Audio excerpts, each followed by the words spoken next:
여러분, 믿음을 지키기 위해서 노력하는 것이 필요할까요? 믿음을 지키기 위한 우리의 노력, 인간의 노력이 필요하겠느냐 이 말입니다. 결론은 너무나도 필요합니다. 믿음은 자동으로 지켜지지 않습니다. 믿음을 가지기 위해서 애써야 하고요. 더 확실한 믿음으로 나아가기 위해서 애써야 됩니다. 가만히 손 놓고 있는 게 믿음이 아니라 애써야 하는 게 믿음이라는 거예요. 목사님, 믿음은 은혜로 주어지는 것이 아닙니까? 저희는 그렇게 배웠습니다. 은혜는 다소 수동적인 개념이 아닙니까? 하나님이 주셔야 가질 수 있는 거 아닙니까? 그래서 제가 믿음을 가지려는 노력을 애써 하지 않는 것입니다. 하나님이 주셔야 가질 수 있는 것이라면 나의 노력이 무슨 의미가 있겠습니까? 이렇게 생각하시는 분들이 굉장히 많습니다. 일면 맞는 말입니다. 은혜로 주어지는 것이 믿음이죠. 근본적으로는 그렇습니다. 우리가 믿음이 없이 살다가 믿음이 시작하게 되는 것은 하나님의 전적인 은혜로 주어지는 거예요. 자, 그런데 그 다음이 문제입니다. 믿음이 주어졌다면 그 다음 이 믿음이 성장하고 커지는 것도 다 주어지는 겁니까? 다 알아서 되어지는 걸까요? 하나님의 은혜라는 미명하에 자동으로 일어나는 걸까요? 절대 그렇지 않다는 거예요. 은혜로 주어지는 것은 믿음의 출발을 이야기하는 겁니다. 믿지 않던 자가 믿기로 하고 돌아섰을 때, 믿는 마음이 부어지기 시작할 때 이 모든 것은 은혜로 말미암아, 전적인 하나님의 은혜로 말미암아 주어집니다. 그러나 그 이후 우리가 그리스도인으로 살아가면서 믿음을 성장시키고 고취시키고 단단한 확신의 믿음으로 나아가는 것은요, 우리의 결단과 마음의 결심이 필요하다는 거죠. 마태복음 14장 22절 이하에 보면 베드로가 무리를 걷는 기적에 대한 기사가 나옵니다. 유령인 줄 알았어요. 풍랑이 막 크게 이는데 바다 위로 어떤 생명체가 걸어오는 거죠. 처음에 유령이다 라고 제자들이 소리쳤습니다. 그런데 예수님이신 거예요. 그래서 베드로가 예수님이시라면 저를 걷게 명하여 주십시오. 오너라 라고 말씀하세요. 용기를 내어서 발을 내딛었습니다. 신기하게도 빠지지가 않는 거예요. 예수님을 바라보고 뚜벅뚜벅 걸어갔습니다. 그런데 어느 순간 갑자기 바람이 확 불고 바닥을 보니까 바다 위인 거예요. 이게 순간 섬찟한 거예요. 너무나 무서운 거예요. 갑자기 빠져들 수도 있겠다. 내가 여기 빠지면 어떻게 되지라는 순간의 생각이 들어오는 순간 갑자기 빠져들기 시작하는 거죠.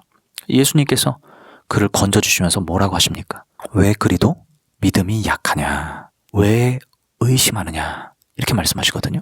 우린 여기서 중요한 원리 한 가지를 배워야 돼요. 믿음은 알아서 지켜지는 게 아니라는 겁니다. 손 놓고 그냥 가만히 있는다고 해서 믿음이 알아서 지켜지는 게 아니에요. 우리가 무엇을 바라보느냐에 따라 달라지는 게 믿음이고요. 내가 무엇을 순간순간 붙드냐에 따라 완전히 다른 판국으로 가는 게 믿음이에요. 베드로가요, 하나님의 은혜가 부족해서 물속으로 빠진 걸까요? 아니죠. 그는 예수님만 바라봤어야 됐습니다. 예수님께만 초점을 집중하고 다른 상황적인 것, 환경적인 것, 상식적인 것은 생각하면 안 됐었어요. 오직 예수 그리스도를 믿는 믿음만을 생각했을 때 계속해서 무리를 걸을 수 있었던 거거든요. 예수님 책망하시는 거예요. 너 왜 그 순간 의심하느냐 이거죠. 우리가 오늘날 이 세상을 살다 보면 들어오는 지식과 정보들이 얼마나 많습니까? 우리의 마음을, 가슴을 철컥 내려앉게 하는 소식들, 두려운 마음들, 여러 가지 잡다한 생각들이 들게 만드는 지식들이 엄청나게 유입되어 들어오는 세상이에요. 근데 그때 우리의 믿음을 지킨다라는 거는 가만히 손 놓고 있다고 해서, 그저 주일날 형식적으로 예배만 드린다고 해서 지켜지는 게 믿음이 아니라 내 삶의 모든 순간순간 믿음의 생각을 가져야 되는 거거든요. 그러려면 어떻게 해야 되냐는 거죠. 세상의 흐름대로 나를 내맡기면 절대 안 됩니다. 애써, 노력해서 말씀을 더 보려고 하고, 애써 노력해서 더 기도하려고 하고, 애써 노력해서 더 영적인 컨텐츠에 나를 노출시키려고 해야 돼요. 내가 보고 듣고 경험하는 것들이 계속 하나님과 관련된 것들이 되게끔 해야 믿음이 점점 자라는 거예요. 그래서 우리의 생각과 마음이 믿음의 생각으로 꽉꽉 들어차야 됩니다. 세상의 어떤 자극적이거나 혹은 우리를 위협하거나 불안하게 만드는 그런 지식과 정보들이 들어왔을 때, 어떤 내가 어려움에 처했을 때, 갑작스런 힘든 상황에 놓였을 때 막 휘청휘청거리고 흔들흔들거리고, 물론 그런 과정도 성장하는 과정일 수 있겠습니다만 언제까지 그렇게 흔들리겠냐는 거죠. 맨날 흔들리기만 하고 뿌리를 분명하게 내리고 앞을 향해 나아가는 진전하는 믿음이 없이 매 순간 흔들흔들 거리기만 한다면 그것이 어찌 우리가 추구해야 되는 신앙이라 할 수 있겠습니까? 세상의 풍파가 아무리 강해도 웬만하면 끄떡 않는 아주 단단한 확신의 믿음을 가지셔야 되는 거거든요. 먼저는 저와 여러분이 이 단단한 확신의 믿음을 가지려고 해야 돼요.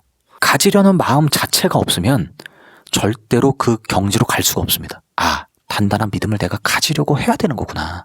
이 키포인트를 분명하게 잡으시고, 그럼 어떻게 하면 그렇게 할 수 있을까? 여러분, 틈틈이 말씀을 보셔야 돼요. 억지로라도 보셔야 돼요. 어떻게든 말씀 보는 자리를 사수하셔야 됩니다. 그래서 말씀에 늘 노출이 되게끔 말씀을 읽고 묵상하고 여러 가지 번역본들을 같이 말씀을 보면서 예수님의 말씀도 다시 한번 상기하고 하나님의 말씀들을 계속 상기시키는 거죠. 그러다 보면 어느 순간 세상이 가르치는 것보다 하나님의 말씀이 더 귀하구나, 하나님의 말씀이 더 온전한 나의 가치구나 라는 것을 점점 깨닫게 되는 거예요. 그러면 흔들리지 않는 반석과 같은 단단한 믿음이 되어가는 겁니다. 말씀을 보셔야 되고, 그리고 매 순간 깨어서 기도하셔야 돼요. 기도의 위력을 믿으셔야 돼요.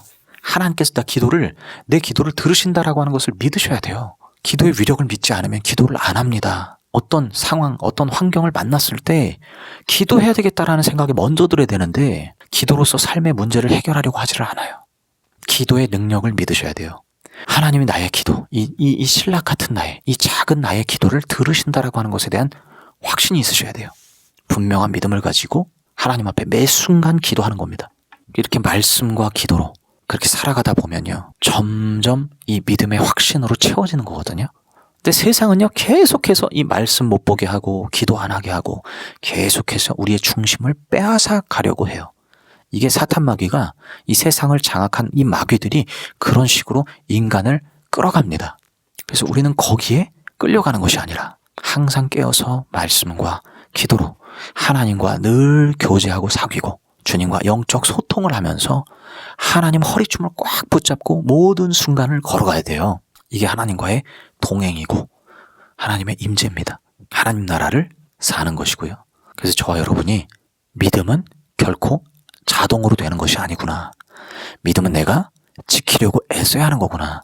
그리고 더 단단한 확신의 믿음으로 나아가기 위해 애써야 하는 거구나. 그리고 그렇게 하려면 늘 말씀을 가까이 하고 늘 기도에 힘써야 되는 거구나 하는 것을 분명하게 정립하셨으면 좋겠습니다. 제가 기도하고 오늘 영상 마치도록 하겠습니다. 하나님 경외함으로 눈을 감아주시고 같이 함께 기도하겠습니다. 사랑하는 주님, 감사합니다. 오늘도 귀한 말씀으로 우리를 안내해 주시니 참으로 감사합니다. 세상은 너무나도 지혜롭고 강력합니다. 그래서 우리의 마음을 흔들리게 하고 정신을 쏙 빼놓게 합니다. 깨어 정신을 차리지 않으면, 말씀과 기도로 중무장하지 않으면 항시 빼앗길 수 있는 것이 우리의 중심이고 우리의 마음입니다. 그러다 보면 어느덧 믿음이 성장해야 하는데 성장치 못하고 퇴보하고 점점 형식적인 신앙만 남아버립니다. 썬데이 크리스찬만 되어버리고 맙니다. 하나님, 이 같은 사실을 잘 아시는 주께서 오늘 정말로 이 말씀을 통하여 성도들에게 말씀하시는 은혜가 있기를 소망합니다. 영상을 통해 은혜 받기를 소원하는 모든 성도들에게 귀한 깨달음 주시고 지금까지 살아왔던 삶의 패턴을 바꾸어서 말씀과 기도가 항상 삶의 중심이요 시작이 될 수 있도록 도와주시옵소서. 하나님과 동행하는 삶이 이 세상 어떠한 가치보다도 고귀한 가치로 자리 잡게 하여 주시옵소서. 늘 생각과 마음이 주 예수 그리스도로 채워지게 하시고 하나님 아버지로 가득 메워질 수 있도록 우리 안에 세상 지식이나 나의 쾌락이나 영달이나 성공이나 그런 헛된 것들로 채워지는 것이 아니라 오직 주의 나라로 가득 채워지는 은혜가 있게 하여 주시옵소서. 오늘도 우리와 함께 걸어주실 주님을 기대하옵고 구주 예수 그리스도 이름으로 기도하옵나이다. 아멘.